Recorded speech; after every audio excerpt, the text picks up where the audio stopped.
Unless you've been living under a rock for the past few weeks, you're probably aware of the chaos that has ensued as Formula One's trademarked silly season has officially started. There are accusations of betrayal, potential court proceedings, and a complete lack of answers regarding the grid in 2023. One man caught in the middle of it all is Australian driver Daniel Ricciardo, whose future with his McLaren team is more uncertain than ever. For the first time since the start of the summer break, the 8-time Grand Prix winner has spoken out about the situation he finds himself in, his future in the sport, and how he intends to take on the rest of the season. So buckle up and join us as we take a look at the latest chapter in Ricciardo's tumultuous F1 story. What we hoped would be a relaxing summer break away from the stress and strains of Formula One instead had Ricciardo in the headlines, ever since his former Red Bull teammate Sebastian Vettel announced his retirement on the eve of the Hungarian Grand Prix weekend. Following that was an increasingly bizarre chain of events. Fernando Alonso was named as the German successor at Aston Martin before Alpine announced the following day that the Spaniard would be replaced by their academy prospect Oscar Piastri. However, the young Australian quickly refuted that claim on social media, amid reports that he was set to join McLaren in 2023, replacing Ricciardo.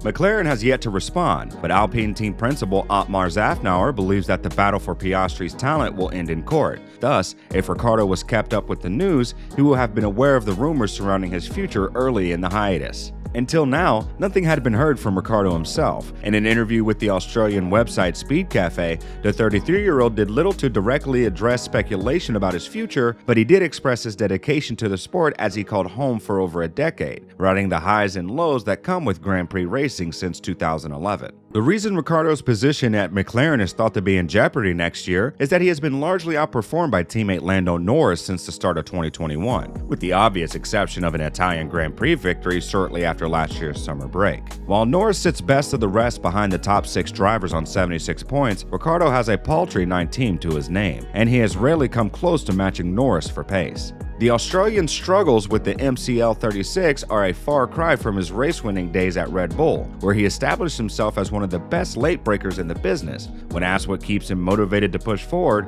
Ricciardo told SPEEDCAFE, "There's certainly a few things. I believe I still thrive off of it because I still believe I belong in Formula One and can do it. That's what really gets me jacked. And the love of it, as well as knowing any weekend it could be there, it could be around the corner." Monza last year, a week before at Zandvoort, nobody was predicting that. Not even myself. So even just the thought of a weekend like that could be only 1 week away, it's pretty cool. Despite the fact that the former Renault and Red Bull driver is under contract for another year, it is understood that Alpine reserve driver Oscar Piastri has been lined up to replace his compatriot. It is believed that only Ricciardo has a break clause in his contract, and thus compensation from the team would be required to make any moves work. But if McLaren does force his hand to leave in favor of Piastri, will Ricciardo look for another team or accept that his time is up? After all, he has always aspired to be a world champion like compatriots Jack Brabham and Alan Jones, but he was never able to win races consistently enough in the Mercedes-dominated area to establish himself as a legitimate contender. Unfortunately, it appears that the ship has sailed. The question is whether he and Alpine would be interested in a reunion, as Ricciardo left the team when it was renamed Renault in 2020 to join McLaren. The fact that the French outfit's hierarchy has changed dramatically since then could help heal any wounds left from his untimely and dramatic departure, bordering on betrayal. Certainly, the way he has spoken in his news interview suggests Ricciardo believes he's not done with F1 and has a couple of years left in him. He also recognizes how fortunate he is to have it as a job.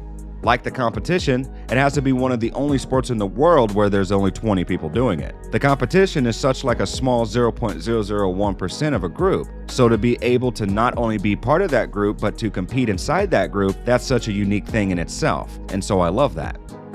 But while Ricciardo left the interview on a hopeful note, the truth is he has been a huge disappointment for him and his team thus far. But we'd be fools to think he isn't aware of it. In fact, the Australian's rhetoric has been fairly blunt thus far, and he has been the first to criticize himself. But that doesn't change the fact that he still has a lot to prove in the 9 remaining Grand Prix this season, which could be fatal to his ambitions. Many in the paddock believe Ricciardo is stuck in a positive feedback loop, with the mounting pressure of his poor results only adding to his poor form rather than turning it around. That view is shared by McLaren team principal ANDREAS SEIDL. Speaking before the summer break about Ricciardo's performance thus far, SEIDL noted, "It is clear that if you look at how the season has gone so far with Daniel, he is disappointed, and we're disappointed as well. But in the end, frustration or disappointment doesn't help you moving forward. The most important thing is to keep going with a clear ambition to make it work."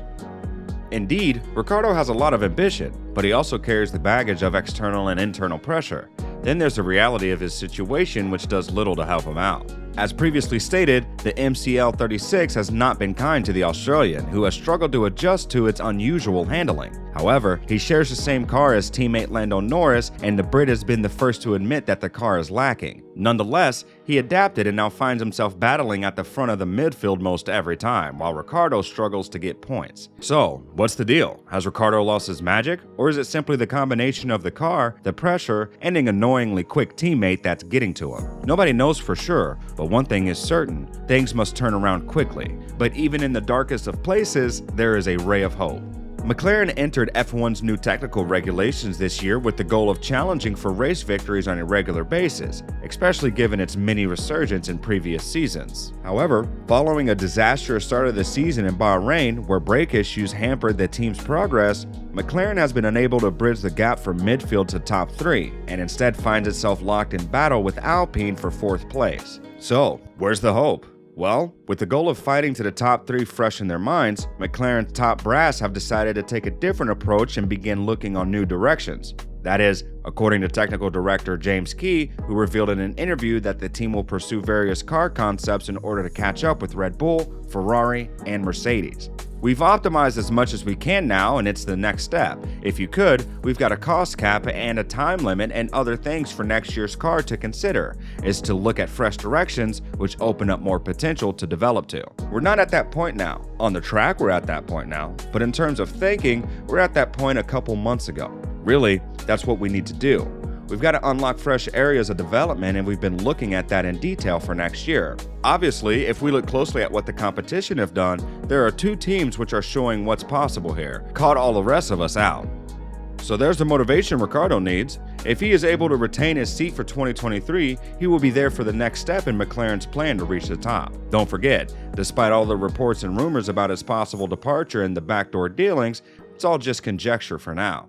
And with dispute over who gets to claim Oscar Piastri still raging and likely to end up in F1's courts, Ricciardo may still be in the running. That is, if he can channel his motivation into turning things around. He has proven time and time again that he is a great driver. And if he makes a couple of Monza-esque drives, who knows? We might see an older Australian gentleman in papaya orange next year.